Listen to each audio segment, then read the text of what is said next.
आज की वीडियो हमारी बहुत ही खास होने वाली है। इस क्लास में हम हर प्रकार के बातों के हिंदी वाक्यों को इंग्लिश में बनाना सिखाएंगे। हाय गाइस, कैसे हो आप? उम्मीद करता हूँ बहुत अच्छे होंगे। आज की क्लास में हम इन वाले सेंटेंस की स्टडी करेंगे। यदि यह क्लास बिना स्किप किए पूरा देखा तो बहुत ही अच्छी इंग्लिश सीखने को मिलेगी। तो बिना समय गवाए वीडियो शुरू करते हैं। तो देखते हैं पहले वाक्य। वो बात काटता है। पूनम बातें काटती रहती है।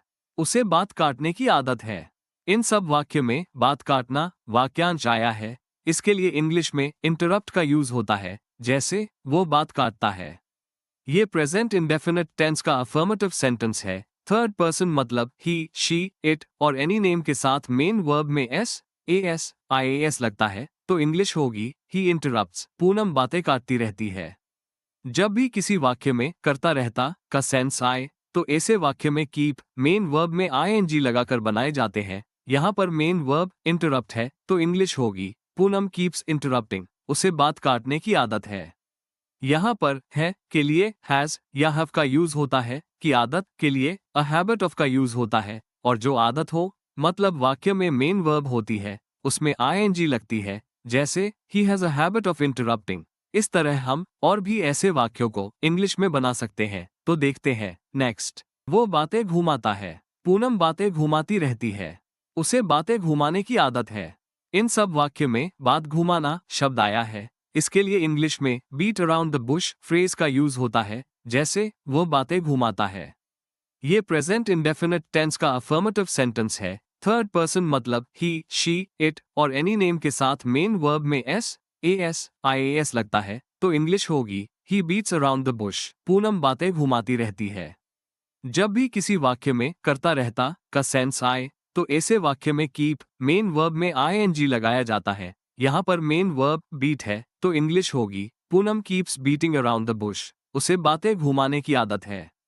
यहाँ पर है के लिए हैज या हैव का यूज होता है। ही, शी, इट और एनी नेम के साथ हैज यूज होता है कि आदत के लिए अ हैबिट ऑफ का यूज होता है। और जो आदत हो मतलब वाक्य में मेन वर्ब होती है उसमें आईएनजी लगती है, जैसे he has a habit of beating around the Bush.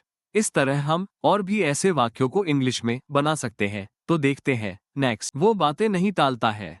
उसे वो बातें टालता रहता है। उसे बात टालने की आदत है। इन सब वाक्य में बात टालना शब्द आया है। इसके लिए इंग्लिश में अवॉइड वर्ब का यूज होता है, जैसे वो बातें नहीं टालता है। ये प्रेजेंट इंडेफिनिट टेंस का नेगेटिव सेंटेंस है। थर्ड पर्सन मतलब ही, शी, इट और एनी नेम के साथ हेल्पिंग वर्ब में डस के बाद नॉट लगता है तो इंग्लिश होगी he does not avoid the topic. वो बातें टालता रहता है। जब भी किसी वाक्य में करता रहता का सेंस आए तो ऐसे वाक्य में कीप मेन वर्ब में आईएनजी लगाया जाता है। यहाँ पर मेन वर्ब अवॉइड है तो इंग्लिश होगी he keeps avoiding the topic. उसे बात टालने की आदत है।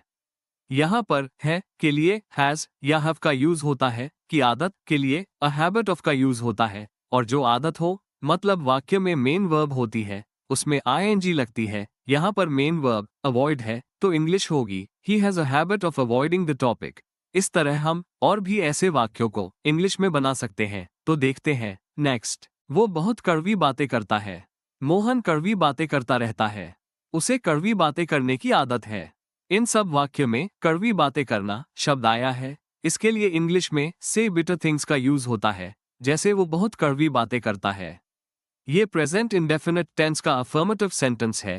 थर्ड पर्सन मतलब ही, शी, इट और एनी नेम के साथ मेन वर्ब में S, A S, I A S लगता है तो इंग्लिश होगी he says very bitter things. Mohan कड़वी बातें करता रहता है।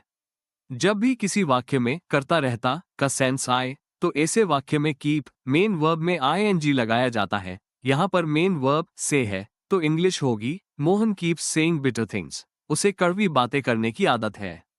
यहाँ पर है के लिए हैज या हैव का यूज होता है कि आदत के लिए अ हैबिट ऑफ का यूज होता है। और जो आदत हो मतलब वाक्य में मेन वर्ब होती है उसमें आईएनजी लगती है तो इंग्लिश होगी he has a habit of saying bitter things. इस तरह हम और भी ऐसे वाक्यों को इंग्लिश में बना सकते हैं। तो देखते हैं नेक्स्ट। वो बहुत मीठी मीठी बातें करती है। श्याम मीठी मीठी बातें करता रहता है। उसे मीठी मीठी बातें करने की आदत है।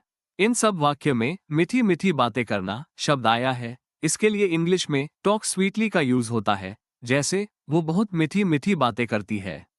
ये प्रेजेंट इंडेफिनिट टेंस का अफर्मेटिव सेंटेंस है। थर्ड पर्सन मतलब ही, शी, इट और एनी नेम के साथ मेन वर्ब में S, A S, I A S लगता है। यहाँ मेन वर्ब टॉक है, तो इंग्लिश होगी she talks very sweetly. Shyam मीठी मीठी बातें करता रहता है। जब भी किसी वाक्य में करता रहता का सेंस आए, तो ऐसे वाक्य में कीप मेन वर्ब में आईएनजी लगाया जाता है। यहाँ पर मेन वर्ब टॉक है, तो इंग्लिश होगी श्याम कीप्स टॉकिंग स्वीटली। उसे मीठी मीठी बातें करने की आदत है। यहाँ पर है के लिए हैज या हैव का यूज होता है, की आदत के लिए अ हैबिट ऑफ का यूज होता है। और जो आदत हो मतलब वाक्य में मेन वर्ब होती है, ऑफ के बाद उसमें आईएनजी लगती है, तो इंग्लिश होगी he has a habit of talking sweetly. इस तरह हम और भी ऐसे वाक्यों को इंग्लिश में बना सकते हैं, तो देखते हैं नेक्स्ट। ये बच्चा गंदी बातें करता है। वो गंदी बातें करता रहता है। उसे गंदी बातें करने की आदत है। इन सब वाक्य में गंदी बात करना वाक्यांश आया है। इसके लिए इंग्लिश में टॉक्स डर्टी का यूज होता है। जैसे ये बच्चा गंदी बातें करता है। ये प्रेजेंट इंडेफिनिट टेंस का अफर्मेटिव सेंटेंस है। थर्ड पर्सन मतलब ही, शी, इट और एनी नेम के साथ मेन वर्ब में S, A S, I A S लगता है, तो इंग्लिश होगी दिस चाइल्ड टॉक्स डर्टी। वो गंदी बातें करता रहता है। जब भी किसी वाक्य में करता रहता का सेंस आए, तो ऐसे वाक्य में कीप मेन वर्ब में आईएनजी लगाया जाता है। इंग्लिश होगी ही कीप्स टॉकिंग डर्टी। उसे गंदी बातें करने की आदत है। यहाँ पर है के लिए हैज या हैव का यूज होता है, की आदत के लिए अ हैबिट ऑफ का यूज होता है। और जो आदत हो मतलब वाक्य में मेन वर्ब होती है, उसमें आईएनजी लगती है, तो इंग्लिश होगी he has a habit of talking dirty. इस तरह हम और भी ऐसे वाक्यों को इंग्लिश में बना सकते हैं, तो देखते हैं नेक्स्ट। वो फालतू बातें करता है। श्याम फालतू बातें करता रहता है। मोहन को फालतू बातें करने की आदत है।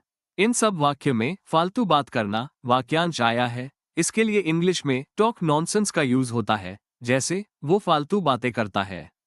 ये प्रेजेंट इंडेफिनिट टेंस का अफर्मेटिव सेंटेंस है। थर्ड पर्सन मतलब ही, शी, इट और एनी नेम के साथ मेन वर्ब में S, A S, I A S लगता है, तो इंग्लिश होगी ही टॉक्स नॉनसेंस। श्याम फालतू बातें करता रहता है।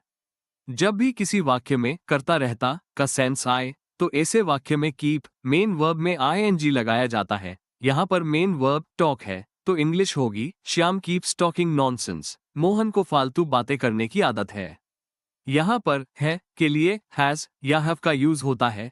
थर्ड पर्सन मतलब ही, शी, इट और एनी नेम के साथ हैज यूज होता है। और की आदत के लिए अ हैबिट ऑफ का यूज होता है। और जो आदत हो मतलब वाक्य में मेन वर्ब होती है, उसमें आईएनजी लगती है, तो इंग्लिश होगी Mohan has a habit of talking nonsense. इस तरह हम और भी ऐसे वाक्यों को इंग्लिश में बना सकते हैं। अब ये क्लास यही समाप्त होती है। यदि इस क्लास में आपको कोई कंफ्यूजन हो या मन में कोई क्वेश्चन हो, तो कमेंट बॉक्स में कमेंट करें। Please support me.